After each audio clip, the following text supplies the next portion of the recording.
Здравейте, намираме се на Централен Балкан, по-скоро по Централен Балкан, на село Тъжа. Това е нашата градинка. И първото ми видео, и аз да се нареда барабар Петко с мъжете, сега е модерно да си ютубър, ще бъде на тема отводка на една лозичка.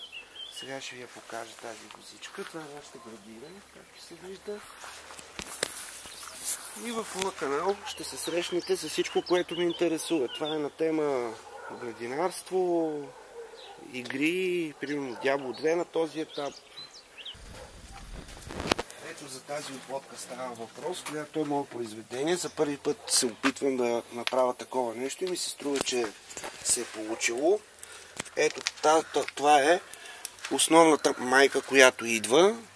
Влиза в земята, минава, пуска коренова система и от тук излиза. Не знам какъв сорт грозде е, но е бяло, едро, без семки, много ароматно и много красиво. Реших да направя тази отводка, защото по принцип тук лятото няма кой да ги гледа тия смички. Колкото пъти се опитам да хвана нещо такова, поради липса на вода те изсъхват и умират. А тази специално не искам да я губа, защото ето го какъв е резултата. Стъблото е напъкано и очаквам скоро време да ме изостави. Това е същата тази смичка, от която идва отводката. Не знам дали се вижда добре на камерата, но каквото такова. Предстои ми да направя още няколко такива отводки. Мисля, че ще се получи успешно. И за моя радост, тук имам посадена една друга смичка, която се вижда ето тук. Ако успее да оцелее тази година, мисля, че ще се случат нещата и ще можем да чакаме и от нея грозденци след няколко годинка. Така, сега тук тази отводка, от нея очакваме да пробваме тази година също някоя друга чепчица грозде. Не съм я натоварил много, решил съм я да оставя на две, не знам как се нарича точно, какъв е термина, но примерно да речем тук го оставям на две пъпки, ето този клон. Ето виждате един леторасъл, втори леторасъл, а тук на 6. По принцип гледам по чуждите канали на тия, които се занимават с тази работа, че ги остават на 8 пъпки плодните пръчки, но аз реших да оставя на 6.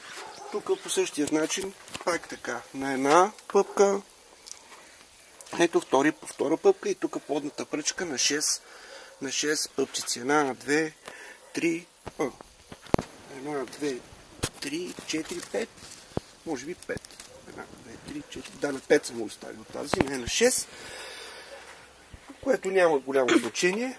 Важното е да се хване и да има добър резултат. Сега това, как ще стане подрязването есента или примерно на пролет, това нещо се реже от тук. Този леторасъл, който е задния, долния, се реже на две пъпчици, а той се остава на 6, 7, 8. По същия начин и тук. Плодната пръчка се реже от дъното. Тук има два леторасъла.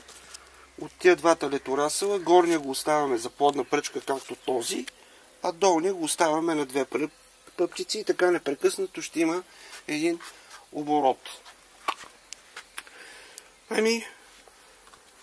За сега мисля, че това.